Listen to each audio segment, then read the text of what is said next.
Nous accueillons aujourd'hui M. Zumkeller, député de la deuxième circonscription du territoire de Belfort, dans laquelle se trouve le lycée d'Hydro. Monsieur le député, bonjour. Bonjour. Pouvez-vous nous expliquer en quoi consiste votre travail à l'Assemblée nationale? Alors le rôle du député à l'Assemblée, c'est assez simple, c'est de faire la loi. C'est-à-dire la loi, c'est les règles qui régissent la société, donc c'est notre première mission. Et la deuxième mission que nous avons, c'est de contrôler le gouvernement, c'est-à-dire de vérifier que tout ce que fait le gouvernement se passe dans les règles normales prévues par la République. Et puis il y a une troisième mission qui n'est pas confiée explicitement dans la Constitution, c'est d'être sur son terrain, sur son territoire, et d'être un petit peu l'interface entre les habitants et puis les différentes administrations. D'accord. Une autre question, quelles étaient vos motivations pour devenir député? Alors, moi je suis pas un politique dans le sens organisé dès le début pour devenir député. Mon truc à moi, c'est que je suis un passionné de la politique. Je me suis intéressé à peu près à votre âge, à coller des affiches, discuter, distribuer des tracts, et puis ça m'a plu. Puis voilà, comme je vous dis, je me suis intéressé, présenté une élection que j'ai perdue, une deuxième que j'ai perdue, puis un jour on se présente une élection qu'on gagne, puis on s'enclenche dans les choses, et puis voilà. Donc voilà, c'est par passion. Mon truc à moi, c'est la passion. Ok.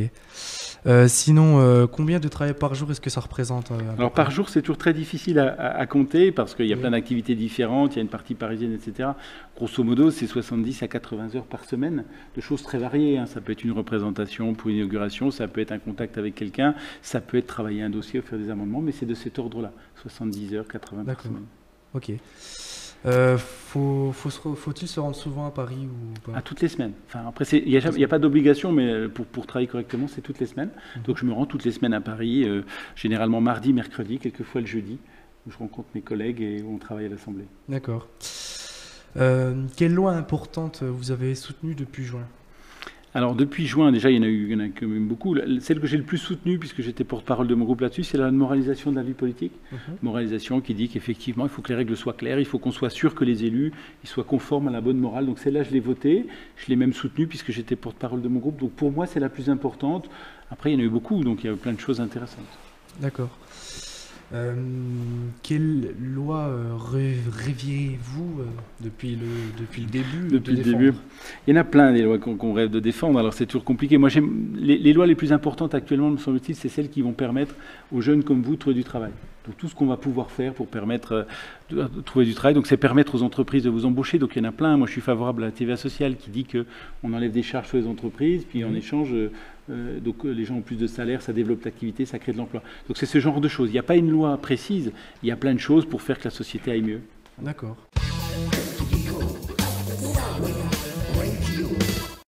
Cet hiver, vous avez fait le buzz en échangeant quelques balles devant l'Assemblée nationale avec le député François Ruffin.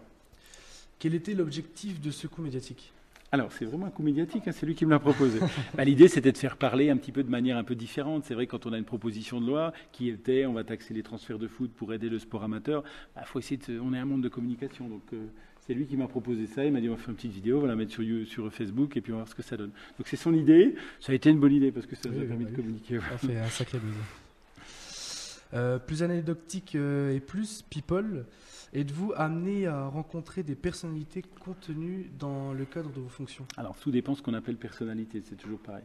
Mais on rencontre les ministres, on rencontre quelquefois à l'Assemblée des gens effectivement un peu connus qui nous permettent de travailler sur les dossiers. Donc oui, vous donner des noms, c'est toujours très compliqué. Donc notre premier lien de personnalité connue, c'est les politiques. Donc c'est les ministres, le Premier ministre, etc.